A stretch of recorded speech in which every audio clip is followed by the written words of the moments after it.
पापा हो छिया लगल हो तो जाना ओने कनुला या तो लागल बा लेकिन पानी कहाँ बा?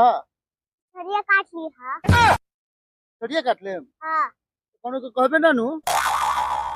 ना कहिए कोनो के ना तो हमारी इज्जत के फलूदा निकल जाए ठीक बा सुना तू एने कारी खेत वाला के देखल जइयो खेत वाला आई नु हमरा कह दियो ठीक हबो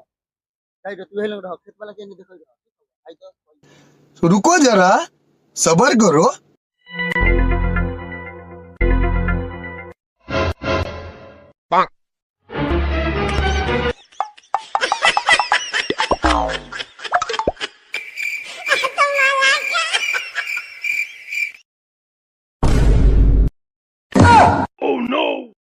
पापा हो जल्दी भाग हम खेत में लाग लुआ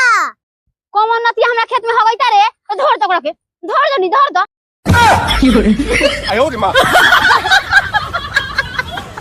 रुक रुक चल काटो ना बहनोया के खेत में हगले ह बहनोया के खेत रहलक ह